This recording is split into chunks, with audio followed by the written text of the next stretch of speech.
Good morning dear students.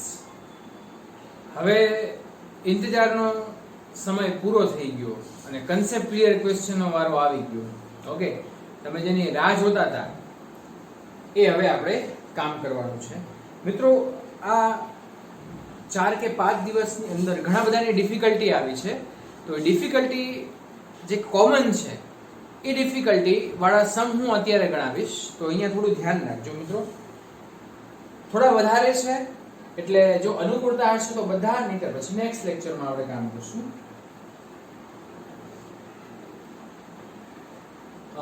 18th મો સમ છે એ ડિફિકલ્ટીમાં ઘણા બધાને છે. એક વ્યક્તિ પોતાને ચાલવાના કુલ અંતરમાંથી એક વ્યક્તિ છે ઈ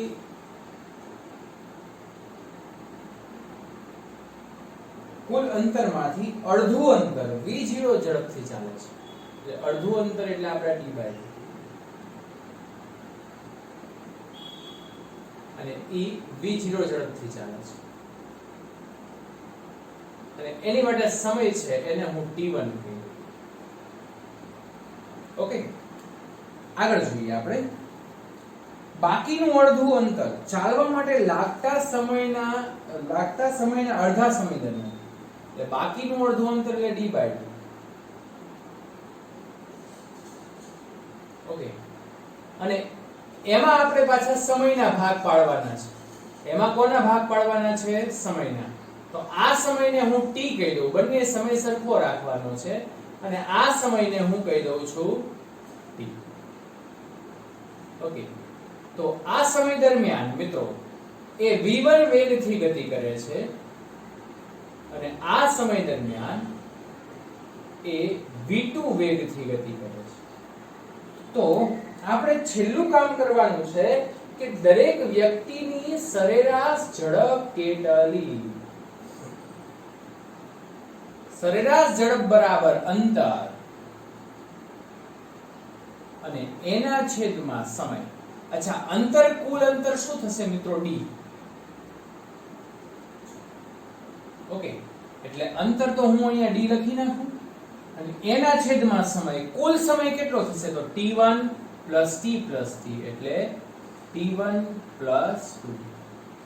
બસ મિત્રો, આપણે આ દાખલામાં બે જ વસ્તુનું કામ કરવાનું છે. એક તો t1 ફાઇન્ડ કરશું અને એક 2t ફાઇન્ડ કરવાનું છે. ઓકે મિત્રો, તો હવે આપણે જોઈએ સમ આગળ.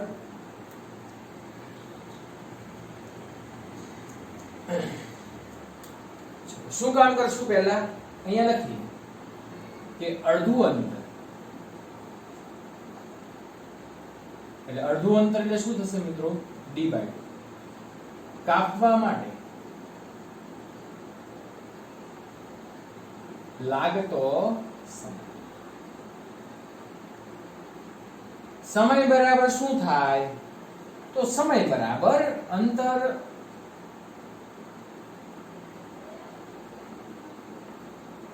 અંતરના છેદમાં વેગ થાય. તો અંતર તો d/2 છે, અડધું, અને એની માટેનો વેગ v0 છે અને સમય શું થશે? t1. તો અહીંયા t1 = d/2v0. ઓકે, હવે આપણે બીજું કામ કરીએ.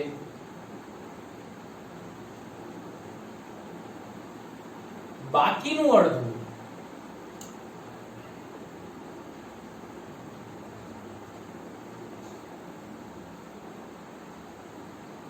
અડધું અંતર કાપવા માટે લાગતો સમય.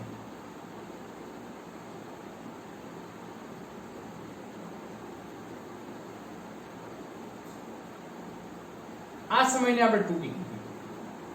2t = d/2 અને એના છેદમાં વેગ છે એ v1 + v2. બંનેનો વેગ તો આપણે સરેરાશ લેવો પડે એટલે અહીંયા v/2. ઓકે, તો 2 2 થઈ ગયા, કેન્સલ. તો 2t = d/2. v1 plus v2. Okay મિત્રો, કારણ કે અહીંયા આપણે બંનેનો વેગ છે, અહીંયા બંને જુદી જુદી વેગથી ગતિ કરે છે, એટલે પ્રવેગી ગતિ હોય તો ત્યારે સરેરાશ વેગને ધ્યાનમાં રાખો તો શું થાય? v1 plus v2/2.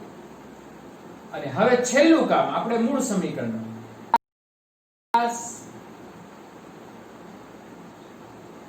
વેગ ઝડપ કીધું છે ને, તો ઝડપ લખીએ. હાલો, સરેરાશ ઝડપ કુલ અંતર d એના છેદમાં t1 બરાબર d/2v0 plus d/v1 plus v2. d common કાઢી નાખવું અને આ d સાથે ઉડાડ દો એટલે 1/2v0 plus 1/v1 plus v2. ચલો મિત્રો, હવે આપણે થોડી ગણતરી વધારે કરવી પડશે. સામ સામે ક્રોસ ગુણાકાર કરી લઈએ એટલે v1 plus v2 plus 2v0 and divide by બંનેનો ગુણાકાર તો 2v0 into v1 plus v2. છેદનો છેદ ક્યાં જાય મિત્રો? અંશમાં, એટલે 2v0 and divide by v1. કદાચ આ તમને નહીં દેખાય તો આપણે અહીંયા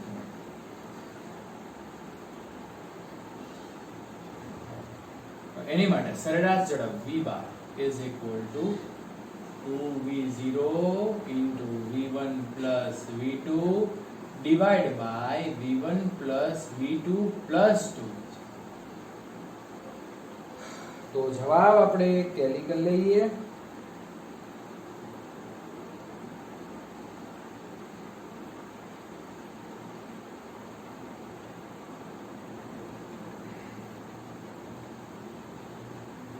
લાંબો છે સાહેબ 18માં સમમાં જવાબ આવી જાય છે.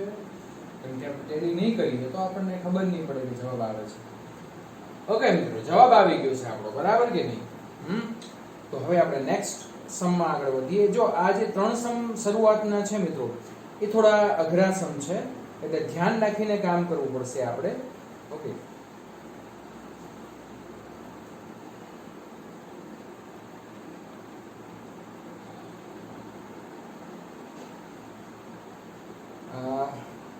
ત્યાર પછી મને જે સમ મોકલ્યો છે 18 પછી આવશે 19 20 અને યસ 21 આવે છે ડિફિકલ્ટીમાં. એના પછીનો જે સમ છે એ 21 છે.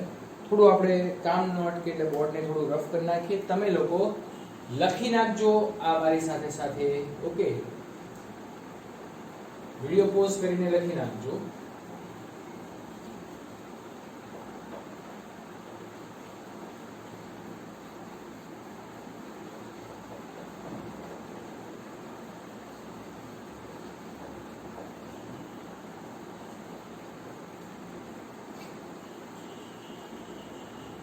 આગળ જોઈએ આપણે.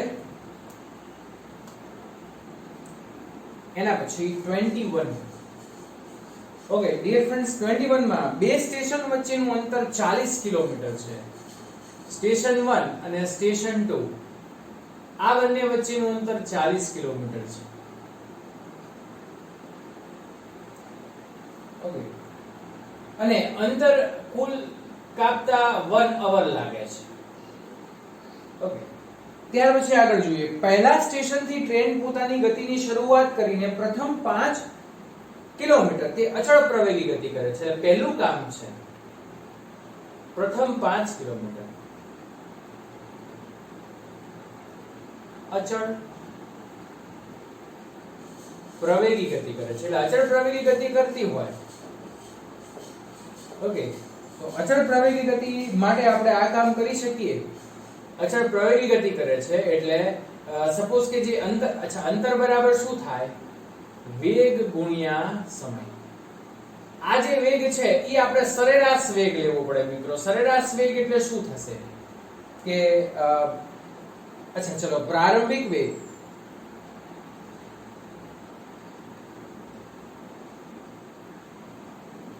આમ લખી શકીએ v plus v0 અંતિમ વેગ પ્લસ પ્રારંભિક વેગ ડિવાઇડ બાય 2 અને ઇન્ટુ સમય. ઓકે, સમય છે એની માટે આપણે t કહી દઈએ અને d એટલે શું થશે અહીંયા 5 કિલોમીટર. ઓકે, તો હવે આ જે વેગ છે મિત્રો, અચ્છા હું આને b ને સામેની બાજુ મોકલી દઉં તો અહીંયા થશે 10 v plus v0 એટલે અંતિમ વેગ ને પ્રારંભિક વેગ બંને વેગનો સરવાળો થયો એટલે આ વેગ આપણી માટે થશે vm. સો આને t1 કહી દઈએ પહેલા સમયને, એટલે t1 10 ના છેદમાં v. આની ઇક્વેશન નંબર કહી દો 1. ઓકે, એ જ રીતે બીજું કામ કરીએ મિત્રો આપણે. બીજા કામમાં શું છે, 20 કિલોમીટર સુધી તે અચળ વેગી ગતિ કરે છે. 20 કિલોમીટર સુધી તે v જેટલા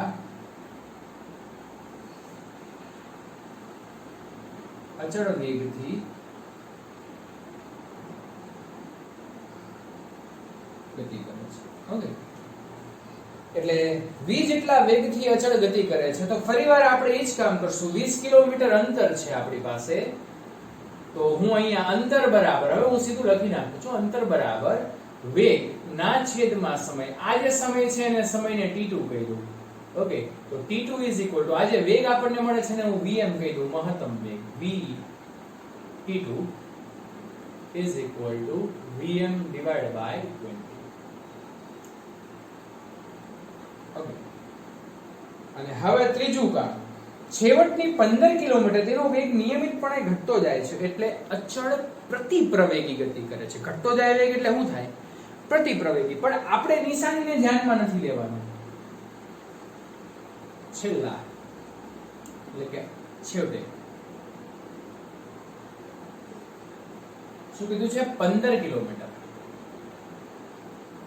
એ અચળ, નિયમિતપણે એટલે અચળ, પ્રતિપ્રવેગી ગતિ કરે છે.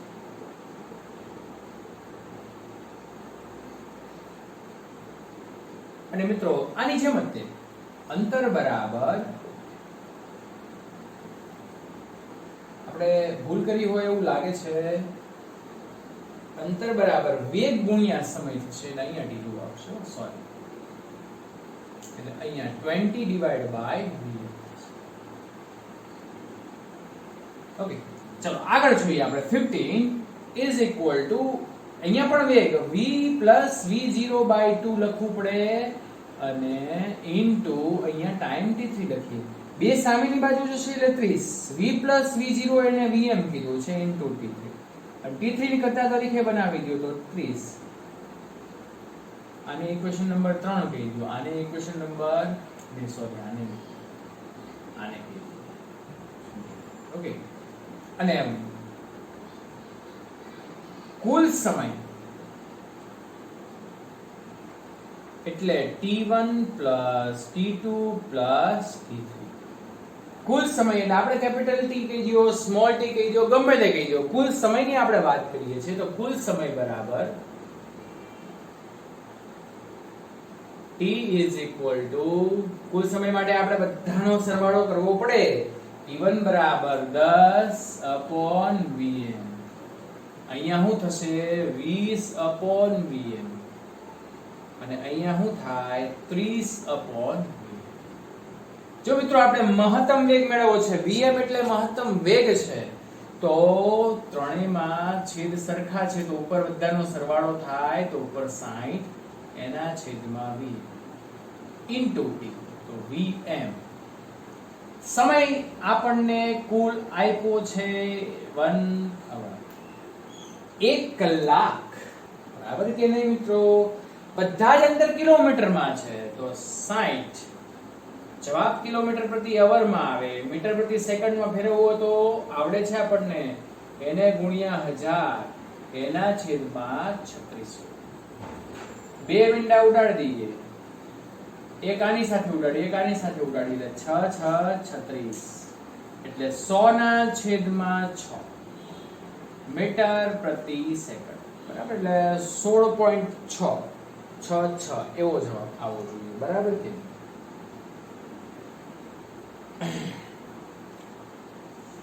જવાબ આપણે બહાર નીકળીને બીજી ફાઇલમાં જોવું પડશે.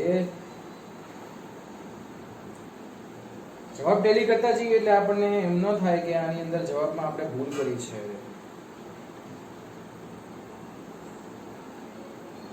આ સમ કયો હતો? 21 નો સમ હતો ને. તો 21 ના સમમાં આપણે 50 ના છેદમાં 3 આવી ગયું. અહીંયા 50 અને એના છેદમાં 3 મીટર પર સેકન્ડ. ધીસ ઇઝ વી.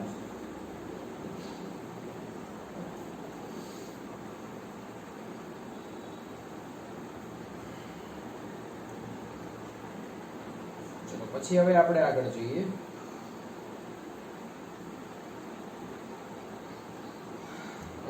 હવે જે સમ છે એ 25 છે.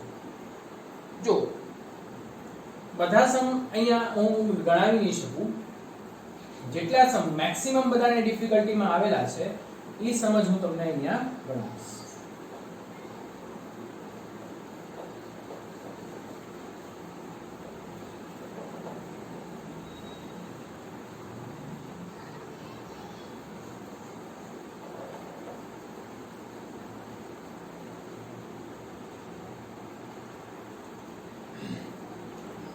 હવે આપણે સમ નંબર જોવાનો છે 25.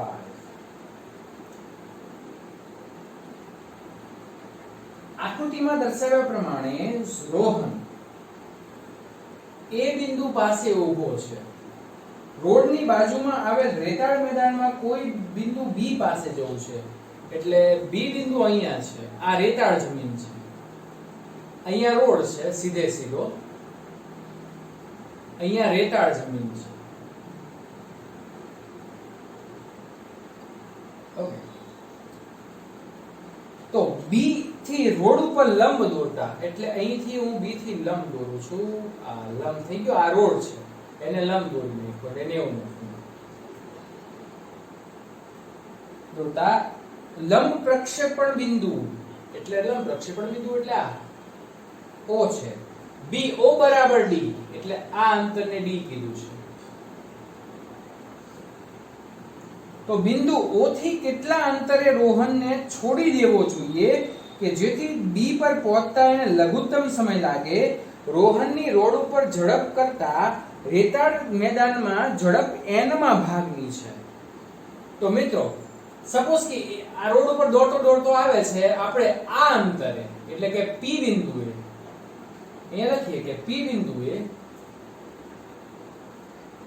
રોહનને છોડી દેતા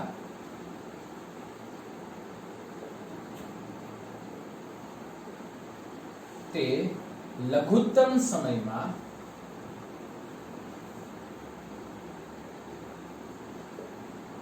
બી બિંદુએ પહોંચશે.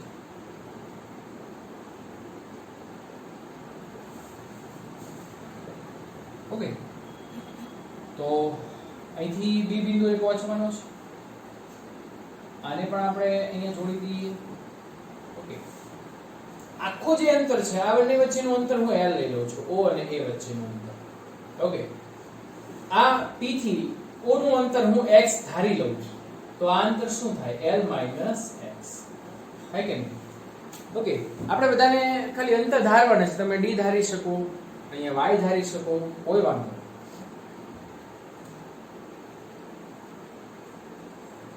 ઓકે.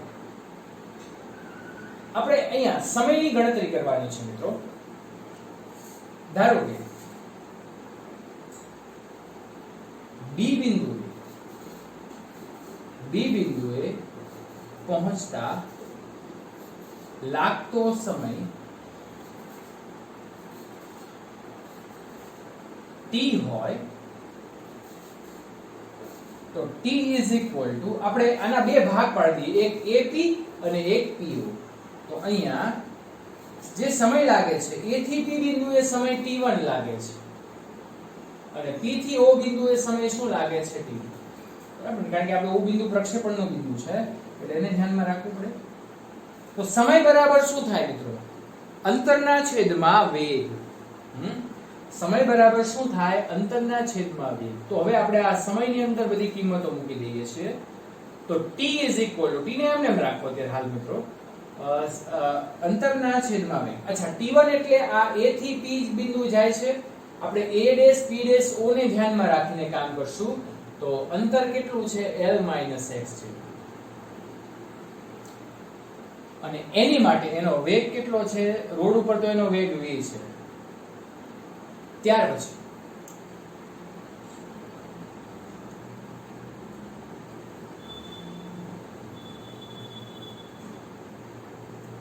આટલું અંતર કાપે છે, પછી p થી ક્યાં જાય છે, b બિંદુએ. એટલે આપણે સોરી આ t1 છે, આ સમયને t2 નહીં કહીએ, કારણ કે o આગળ તો એને જવાનું નથી, એને ક્યાં જવાનું છે, b આગળ. તો આ સમયને આપણે એટલે p થી ક્યાં જવું છે, એને b બિંદુએ.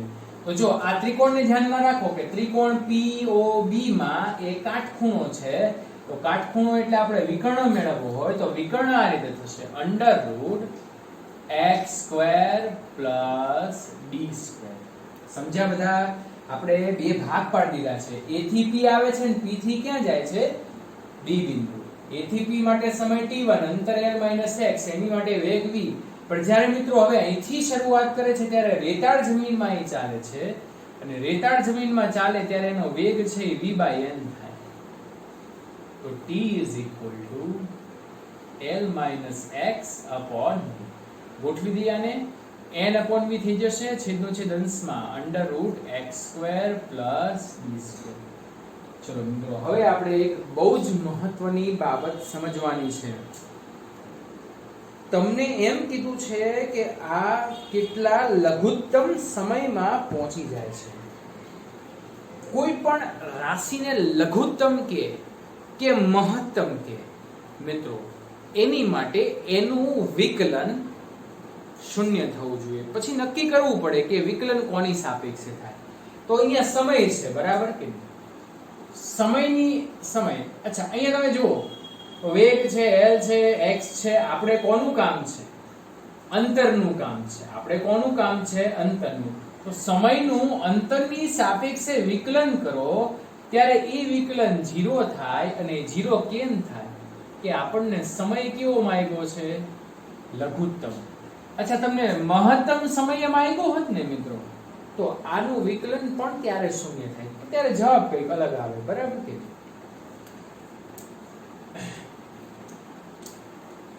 તો આ વિકલન 0 થાય. પહેલા તો મારે શું કરવું પડે, આ પદનું વિકલન કરવું પડશે. મહત્તમ માટે પણ આ જ વસ્તુ થશે. તો પહેલા આનું વિકલન કરવું પડશે. હવે વિકલન બહુ ધ્યાનથી કરવાનું છે. કોની સાપેક્ષે કરવાનું છે, x ની સાપેક્ષે.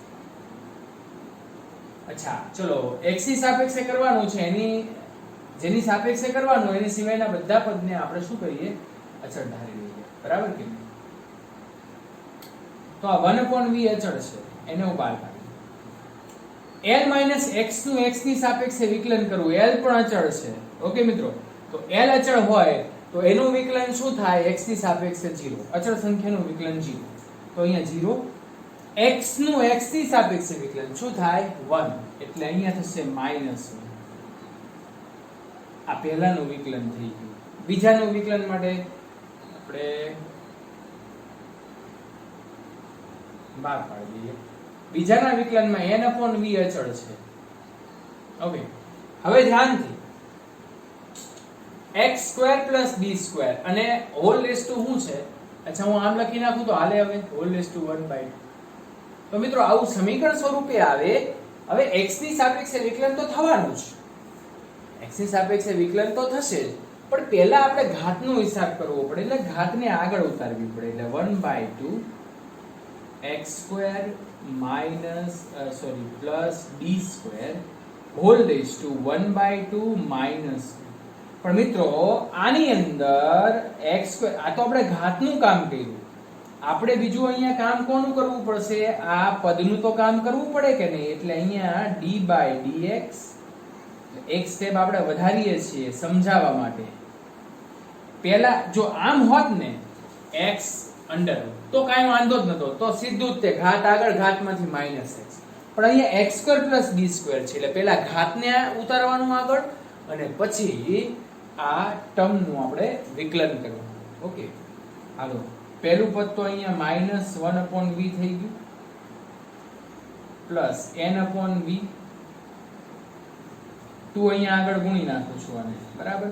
અહીંયા 1/2 -1 એટલે x square plus d square whole raise to -1 d/dx. અચ્છા, આનું વિકલન કરો તો આ અચળ છે, બરાબર કે નહીં? તો ઈ 0 થઈ જશે. x² નું વિકલન કરશો તો અહીંયા થશે 2x. x² નું વિકલન હવે બધાને ભાવે, શું થઈ જાય? 2x. ચલો આ 2 કેન્સલ કરી નાખો, ગુણાકારમાં છે તો અહીંયા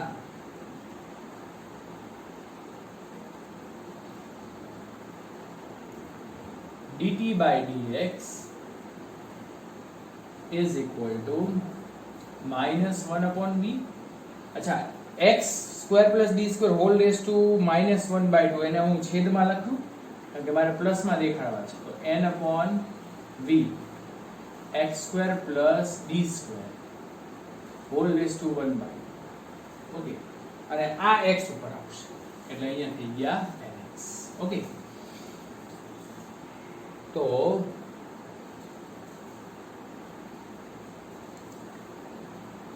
બસ આને 0 લઈ લો તો કે -1/v is equal to અહીંયા plus nx divided by v x square plus d square whole raised to 1/2. આને આ બાજુ લઈ લો એટલે 1/v is equal to nx v x square plus d square whole raised to 1/2. v થઈ ગયા x. આને હું સામેની બાજુ લઈ લઉં તો x square plus d square whole raised to 1/2 is equal to x. મારે x ફાઇન્ડ કરવો છે, x મેળવવો છે, તો x મેળવવા માટે હું શું કામ કરીશ? પહેલા તો બંને બાજુ વર્ગમૂળ લઈ લઉં, વર્ગ લઈ લઉં, x square plus d square is equal to n square x square. બંને બાજુ વર્ગ લઈએ એટલે વર્ગમૂળ ઉડી જાય. અચ્છા, ચલો x ને આ બાજુ જવા દેવો તો d square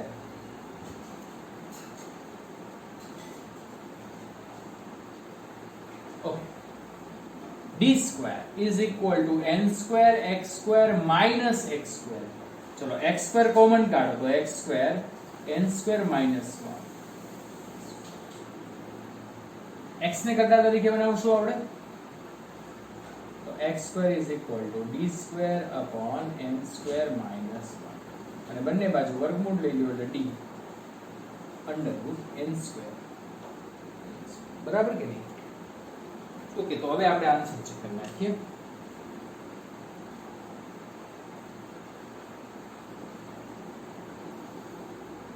આન્સર છે એ આપણો આવશે yes x is equal to d under root n square minus 1. Okay, તો વિદ્યાર્થી મિત્રો આ તમારે લખી નાખવાનું છે વ્યવસ્થિત ને આ દાખલો છે એ એક વખત ગણવાનો છે બધાએ. આ જે વિકલન અહીંયા મેં કર્યું છે એ વિકલન તમારે વ્યવસ્થિત કરવાનું છે. ઓકે, ત્યાર પછી અમુક જણાને અમુક દાખલા છે એ બહુ સહેલા છે એટલે આપણે એ સમ અત્યારે હું તમને થોડા ઘણા કરાવું.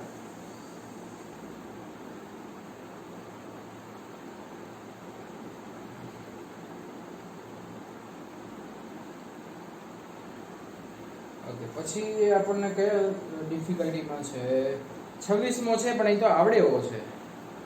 કોઈ પણ સમયગાળામાં ગતિમાન કણે કરેલું સ્થાનાંતર તે સમયગાળામાં ખાલી જગ્યાના આલેખ નીચે ઘેરાતા ક્ષેત્રફળ જેટલું હોય. મિત્રો આ મેં તમને કીધું હતું કે v વર્સિસ t નો આલેખ હોય એનું ઘેરાતું ક્ષેત્રફળ સ્થાનાંતર આપે અને એનો ઢાળ તમને પ્રવેગ આપે. આ વસ્તુ આપણે જોઈ ગયા હતા.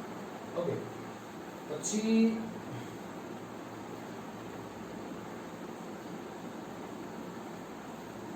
30મો સમ છે મિત્રો. તો 30મો સમ છે એ તો બહુ સહેલો છે. એ તો મેં તમને આગળ તમે ઓલું 1/3 વાળું જે સમ છે ને એની જેમ જ ગણવાનું છે. એક બસ કાપવાના કુલ અંતરનો ત્રીજો ભાગ એટલે 1/3 મિત્રો.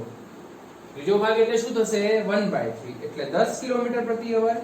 તે પછીનો ત્રીજો ભાગ 20 કિલોમીટર પ્રતિ અવર અને તે પછીનો છેલ્લો ભાગ એટલે એ ત્રીજો ભાગ જ કહેવાય. આખા અંતરના 3 સમાન ભાગ પાડો અને એનો સરવાળો કરો તો તમને કુલ અંતર મળે. તો છેલ્લો ભાગ 60 કિલોમીટર પ્રતિ અવરની ઝડપે ગતિ કરીને કાપે છે. તો બસની સરેરાશ ઝડપ મિત્રો એનું સૂત્ર આપણને ખબર છે, મેં તમને લખાયું છે. સરેરાશ ઝડપ બરાબર 3v1 v2. ત્રણ વેગ છે તો v1 v2 v3 v1 into v2 plus v2 into v3 plus v3 into v1. બસ આની અંદર બધા વેગ મૂકી દો તમે એટલે તમને ઝડપ મળી જશે. ઝડપ કિલોમીટર પ્રતિ અવરમાં હશે. પછી 32 નો એમસીક્યુ છે, એ પણ ડિફિકલ્ટીમાં આવેલો છે, તો એને પણ આપણે જોઈ લઈએ. સુરેખ ગતિ કરતા એક પદાર્થ y દિશામાં ગતિ કરે છે અને t સમય, y દિશામાં એટલે ઉપરની દિશા, t સમયે એનું સમીકરણ y = 4t² - 12t + 9 આવું સમીકરણ છે. જ્યાં y મીટરમાં અને t સેકન્ડમાં છે, તો કેટલા સમય પછી આ પદાર્થ ઉગમ બિંદુ ઉપર આવશે. અચ્છા, કોઈ પદાર્થ અહીંયા ગતિની શરૂઆત કરે છે, ઉપર જાય એ બિંદુ સુધી, પાછું નીચે આવે છે. તો મિત્રો મને એમ કહો કે જે બિંદુ એ પાછું આવે છે, એટલે કે ઉગમ બિંદુથી શરૂઆત કરીને ઉગમ બિંદુ એ પાછું આવે ત્યારે સ્થાનાંતર શું થાય? 0. અને મિત્રો તમે જો ધારીને જોશો તો આ આપણને ઇક્વેશન આપ્યું છે 2t - 3/2 કરજો. આનું તમે સાદુરૂપ આપજો એટલે આવશે. તો બંને બાજુ વર્ગમૂળ લઈ લ્યો તો અહીંયા થશે 0 નું વર્ગમૂળ 0. It is 2t - 3. તો બસ મળી ગયો આપણને t = 3/2. 3 આ બાજુ આવે 2/.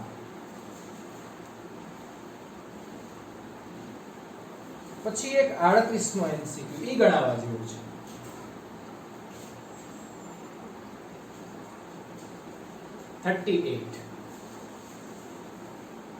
શૂન્ય સમયે ઉગમ બિંદુ ઉપર રહેલ એક પદાર્થ ધન x દિશામાં ગતિની શરૂઆત કરે છે. આ ધન x દિશા, અને એમાં પોતે શું કરે છે? ગતિની શરૂઆત કરે છે. એના વેગનું સૂત્ર v = α√x છે. તો તેને કરેલ સ્થાનાંતરનો t સાથેનો સંબંધ આપણે મેળવવાનો છે. હવે મિત્રો v એટલે શું થાય? dx/dt. Okay, is equal to α√x. ચલો √x ને આના છેદમાં મૂકી દઉં તો dx x⁻², અને આલ્ફા ઇન્ટુ અહીંયા શું થશે? dt. હવે મિત્રો મને એમ કહો, મેં તમને આની પહેલા પણ સમજાવેલું હતું કે સ્થાનાંતરનું વિકલન કરો તો વેગ, ને વેગનું વિકલન કરો તો પ્રવેગ મળે. પછી ઊંધું પણ સમજાયું કે પ્રવેગનું સંકલન કરો તો વેગ, ને વેગનું સંકલન કરો તો સ્થાનાંતર મળે. તો આપણને સ્થાનાંતરની વાત કરી છે મિત્રો. તો સ્થાનાંતર મેળવવું હોય તો બંને બાજુ સંકલન લેવું પડે. ધ્યાનથી કામ કરવાનું છે મિત્રો. અચ્છા, સંકલન આવે તો સંકલન માટે મેં તમને સમજાવ્યું હતું કે x⁻n * dx is equal to x n plus 1/n+1 આવું ઇક્વેશન આપ્યું છે. તો એ ઇક્વેશન ને આધારે જો અહીંયા કામ કરું, અહીંયા x⁻n એટલે 1/x⁻². તો આમ થાય x⁻⁻² ઉપર લાવી દઉં આને into dx.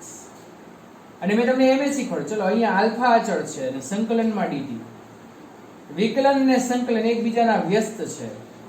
અહીંયા આગળ પ્રોસેસ કરીએ આપણે. ચલો આને n બરાબર શું છે? -1/2. તો આ સમીકરણને આધારે કામ કરીએ આપણે. તો x -1/2 + 1 upon -1/2 + 1. જે n + 1 ઉપર આવે છે એ જ નીચે આવશે. is equal to આલ્ફા અને dt નું સંકલન, વિકલન ને સંકલન એકબીજાના વ્યસ્ત મૂળ સ્વરૂપમાં પાછા એટલે t. આપણે dx નું સંકલન x થાય, dy નું સંકલન y થાય, મૂળ સ્વરૂપમાં પાછા.